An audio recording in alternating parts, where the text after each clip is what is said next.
Всем привет, друзья, подружки! Вот такая вот река, которая называется Неман. И я приехала сюда для того, чтобы порыбачить на лодочке со спиннингом на своем любимом фиш-каяке Time Trial. Уже перевалило за середину сентября, тем не менее, погода вполне себе еще летная, летняя.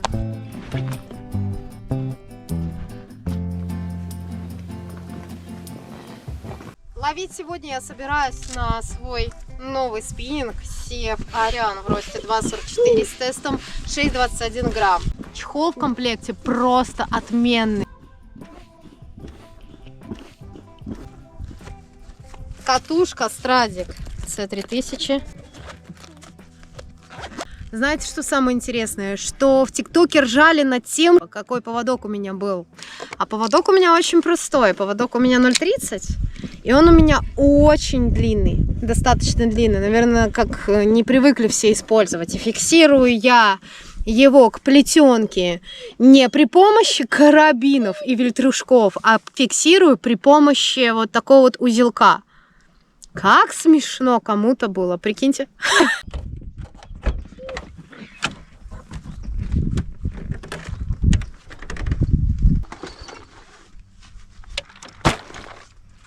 Конечно, надо собрать с собой только все самое нужное. Это будет сумка, в которой у меня сумка вот такая писсифан, которая много лет. Это самая удобная сумка для спиннинга за все мои времена. С собой у меня есть зевник, с собой у меня есть обязательно зажим для того, чтобы доставать приманки у рыбы изо рта. У меня есть вот такой вот лип-грип, лип-грип Rapala, кстати говоря. В соседнем кармашке у меня есть вот такой вот моток лески 0,3, 0,4 у меня закончилось. Вообще я чаще всего использую флюорокарбон, но сейчас не успела купить, поэтому мне и 0,3 леска тоже пойдет. Если щуке попадет на зуб 0,4 флюорокарбон, все равно она его срежет. Поэтому это все дело случая. Плюс у меня есть приманочки. От Роки у меня появились новые вертушки разных размеров и разного веса, начиная от 5 грамм, заканчивая 15 граммами. С собой также у меня есть вот такие вот флюорокарбоновые готовые поводки, есть вот такие, есть даже металлические поводки. Есть обязательно карабинчики, которые могут пригодиться разных размеров и производителей. Ну и, конечно же, обязательно ножнички и вот такие вот очки Тагридер конторы. Они у меня на веревочке, чтобы не потерять, потому что у меня одни рапаловские уплыли, в которых я могу смотреть в воду, чувствовать себя богом богини, потому что буду видеть, что будет делать рыбка, и какой там рельеф, и что там вообще на дне. А это моя любимая собака, и, кстати, она лает. А знаете, почему она лает? Потому что это собака, бро! Это собака, поэтому она лает. Плюс у меня будет вот такой вот маленький подсачек на всякий пожарный. И, конечно, я беру с собой чуть-чуть покушать. Немного, но обязательно беру, потому что что? Потому что кушать нужно обязательно, ребят. Беру с собой финики, немножко колбаски, яичек. Хлеб я, кстати, не ем с батоном, не потому что я худею, потому что это вредно. И обязательно бутылочку воды с собой, потому что нужно тоже пить водичку.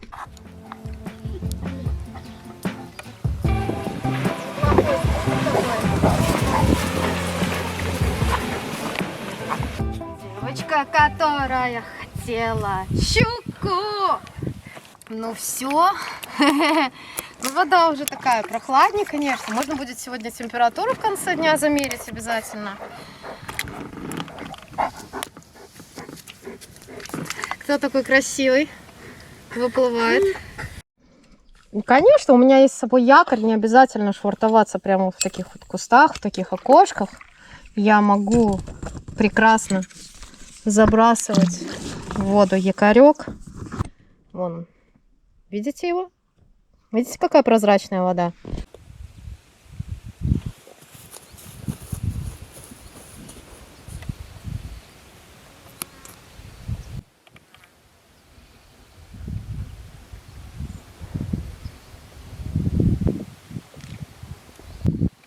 Тейлик не принес за, наверное, забросов 10 ни одной поклевочки. хотя, может быть, и место здесь сильно запрессованное, но я хочу поменять и опробовать свои новые вертушки. Когда-то на нем они зарулил нормально фиолетовый тейлспиннер, поэтому я выбираю вот такую вот вертушку. Сейчас посмотрю, не маловато ли она. 2 секунды. С фиолетовым тельцем. Может быть, маловато и нужно поставить трошки потяжелее. Сейчас я посмотрю.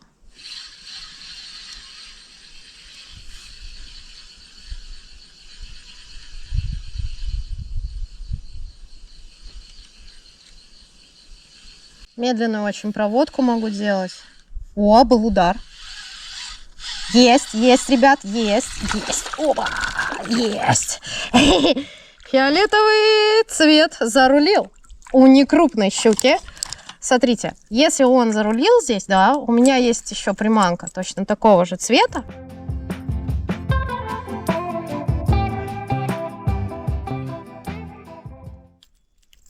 Ребят, точно такого же цвета, но большего размера. Сейчас мы увеличим размер приманки, соответственно, и этим попробуем добиться большего размера рыбы, конечно.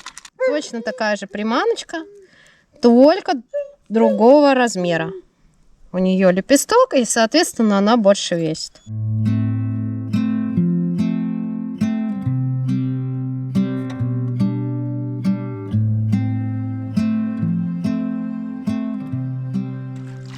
Плыву вниз по течению. Очень удобно здесь плыть. Я далеко сплавляться, ребят, мне прям, типа, бежать не нужно. Здесь есть участки реки, которые недоступны вообще ни для фидеристов, ни для кого, ни для береговых спиннингистов, только для лодочников. И я хочу как раз вот на этих участках реки останавливаться и их отбрасывать.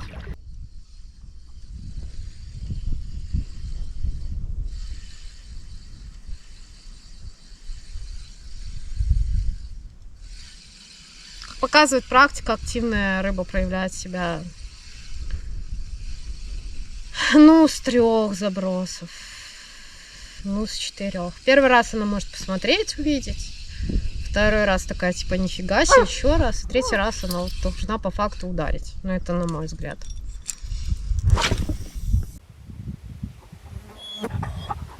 На более крупную приманку вот не хочет, да, пока. Поэтому если я сейчас еще пару раз отброшу, у меня не получится ничего на вертушку с крупным таким лепестком поймать. 3 это или 4, то, конечно, я возьму и поставлю снова малышку. Может, идет какая-то рыба? Трофей. Называется, поставила больше вертушку, поймала. Поймала вот такого окуня.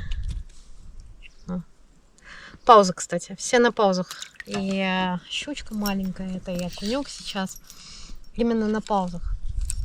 Жду кого-нибудь побольше. Обязательно. Может быть, все-таки надо с меньшим лепестком поставить, потому что там медленнее может быть проводка, понимаете? Все-таки здесь совсем не глубоко. Сантиметров 60.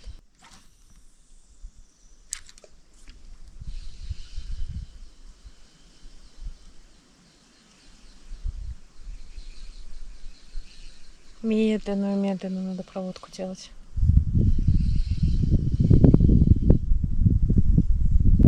Хотя окунь обычно он любит более активную проводку. А щука любит медленную, такую вялую. Чаще всего. Запах здесь отменный, знаете почему? Потому что пахнет мятой. Приняла решение поставить все-таки вместо вот такой вертушки. Поставить меньшего размера.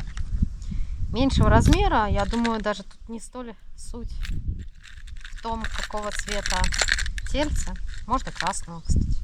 Есть вот с таким вот розовым тельцем. Есть вот с таким вот голубеньким тельцем.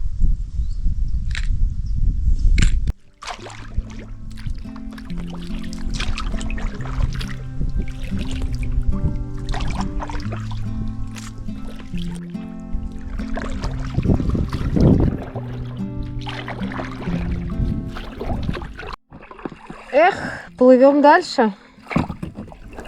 Не захотелось здесь. А, тут совсем меленько. Ракушечник есть. Но все равно вот тут в траве могла быть рыбка. Но ее здесь не было. Я думаю, чего воблер касался дна. Тем не менее, я считаю, что целесообразно все равно продолжать останавливаться. Ух ты! Слышали? А рыбка-то есть. Рыбка есть.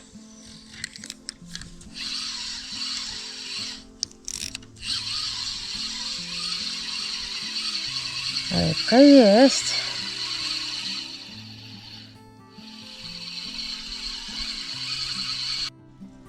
Место чуть-чуть поглубже, поэтому я меняю воблер. И хочу попробовать вообще использовать очень большую вертушку. Самую большую. Самую большую, например, вот такую.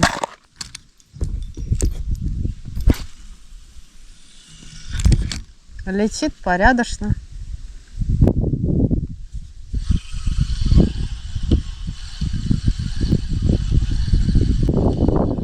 «15 грамм она весит, эта вертушка.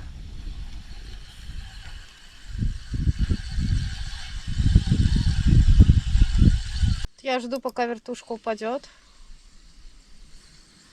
Потом завожу ее и начинаю проводку. Сейчас нахожусь на более глубокой стороне. Здесь и вода не такая прозрачная. Ну, она прозрачная, она просто глубже, поэтому не видно. И тина такая, знаете, как на дне есть. Мелячок. Господи, ребят, сколько здесь малька, сколько здесь красноперки убежало. Вы не представляете. Уверена, вот где я побрасывала, 100% должна была быть рыбка. Но она не хочет пока клевать. Я разными приманками пытаюсь в перспективных местах обрасывать. Причем я видела место, где я там проводила тейл-спиннером и небольшой вертушкой. Убегал окунь. Прогонистый такой хороший окунь. Значит, нужно потерпеть, поискать. Может быть, что-нибудь и проклюнется. Потому что не всегда все так круто, как может показаться со стороны и легко. Здесь не глубоко, но рыба есть. Если есть белая рыба, значит, должен и хищник где-то рядом обитать, понимаете? Где-то он должен рядом обитать. Вопрос, кормится ли он сегодня и хочет ли он есть. Я ставлю воблер, потому что не глубоко. Вижу здесь траву и делаю проводку.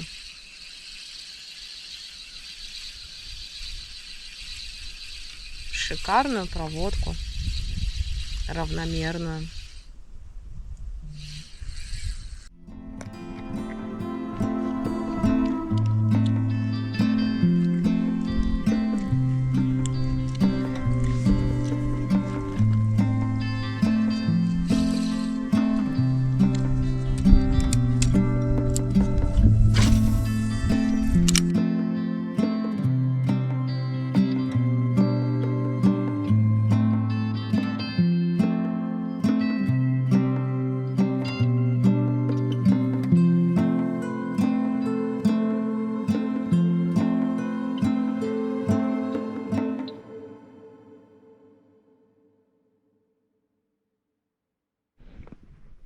На мели вижу только красноперку.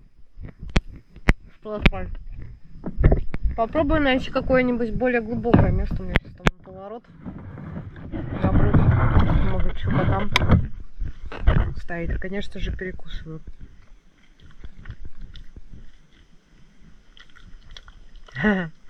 Течение само несет вниз.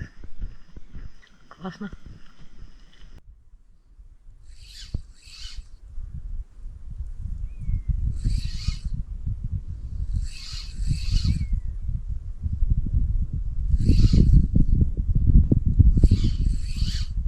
Есть, ребят, есть, ребят. О, есть, ребят. Оба. Офигеть, щука, ребят. Щука. Щука вот такая вот выскочила прямо здесь. Оп. Опа. Опа, вот такая вот щука. Офигеть! На мой новый спиннинг CF Orion, ребят. Ну, наконец-то, давайте вам покажу. Единственное, что не получилось пока у меня разловить вертушки Roca Blades. Пробовала разные здесь приманки, попробовала воблера, тейлспиннер, вертушки и потом поставила колебалку. И при первой же проводке колебалки, пожалуйста, сразу же щука.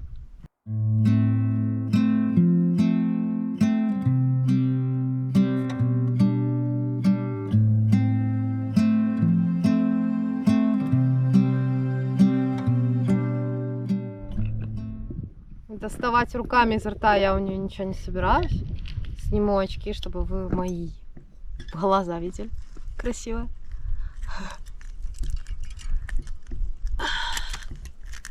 Прости, щука, но я тебя все равно забираю. Да, я ее заберу, ребят. А чё нет? Вполне себе на уху. Угу. Видите, какой цвет сработал? Поклевка произошла в месте, на самом деле, где я увидела, что рыба выплескивается. Тут как такая как заводь, тихое место, идет часть с течением, и здесь течения вообще нет. Я стояла сначала без якоря, потом заякорилась, потому что начал дуть ветер. Такое ощущение, как будто даже там, где я пробовала ловить, останавливаться не стоило. Но я проверила, где рыба может стоять. И в этой заводе, да, ну это не заводь, это затока, скорее всего, какая-то такая, ответвление от реки. Глубина больше, чем на остальных участках реки, на остальных таких затоках. Здесь где-то, ну, метр, ну, полметра, полтора. Поэтому я думаю, что еще стоит здесь постоять и попробовать поймать еще рыбу. Знаете, несмотря на то, что у меня фрикцион не сработал, потому что я его, хотя не так он и зажат. Не знаю, почему не сработал. Несмотря на это, палка, она рыбу удержала. Это очень важно. Потому что очень резкие рывки дала щука. Очень резкий рывок. Резко стала убегать. И прям в траву. И... Так что, значит, палка правильная. Вот мне поэтому было интересно. Ну, конечно, еще бы чуть-чуть побольше какой-нибудь поймать. Поклевка была очень резкой. Очень. Значит, просто до этого я не попадала под нос рыбе. Плыву немножко ниже, вдоль этой травы, вдоль которой была поймана щука, и остановлюсь на следующем ее отрезке, который еще не облавливала. Обязательно снимаю с крючка приманки траву и пробую сделать еще одну какую-нибудь проводочку и поймать щукаря.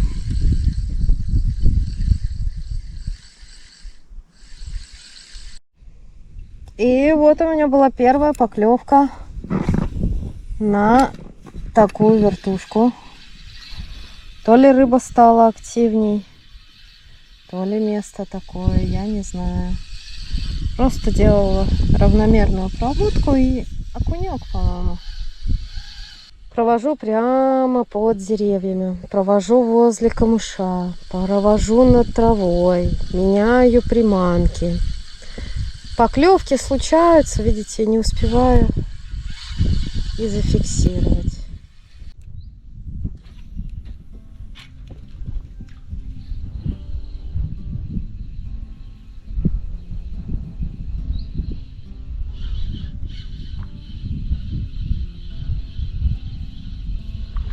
Тут прям такая трава, именно под этим камышом, который растет. Углубление, я знаю, что там в этих углублениях должна стоять рыбка.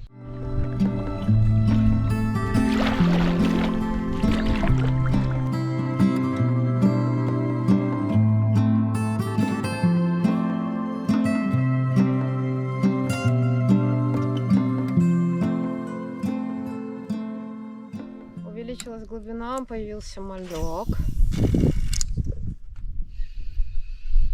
То, что надо, трава. Тут более глубокое, такое темное место. Не такое прозрачное, как везде.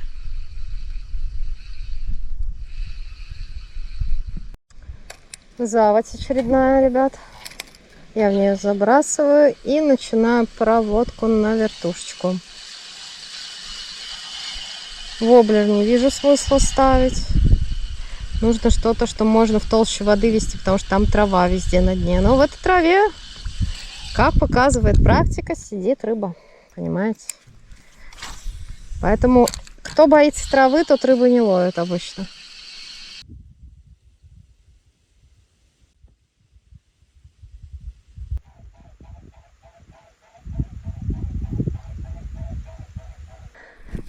Рамся? Иди посмотри, рыбка какая. Иди посмотри, Юля тебе рыбку покажет. Кто, если не Юля? Кто, если не Юля? Рыбка, смотри какая. Видишь, какая рыбка? Видишь, какая рыбка? В очередной раз моя лодочка меня покатала по реке. На этот раз по реке Неману. По узкой ее части. Было просто, ребят, прекрасно, замечательно. Кому интересно, клевала вот на такие вот приманки. На вертушечки были поклевки. На вот эту рыбу реализовала. На эту была поклевка и сошла рыба. На вот эту колебалку была щука. Как видите, уже не первая за все годы ее эксплуатации. Впервые за все время клюнула на вот такой вот воблер Касадака. Ловила я спиннингом CF Orion с катушкой Stradix C3000. Что я могу сказать? Пускай рыба и не очень-то хотела клевать, несколько поклевок было несколько сходов, и даже рыбка какая-то реализовалась. Я довольна сегодняшним днем, я довольна, что я выехала на рыбалку и что разведала на лодке, на лодочке новые места. Это прекрасно! В общем, друзья, если вам нравятся такие видео, если вы тоже любите рыбалку на спиннинг, на фидер, на поплавок, обязательно подписывайтесь на канал, ставьте лайки, оставляйте комментарии и следите за обновлением. Всем ни хвоста, ни чешуи. Пока!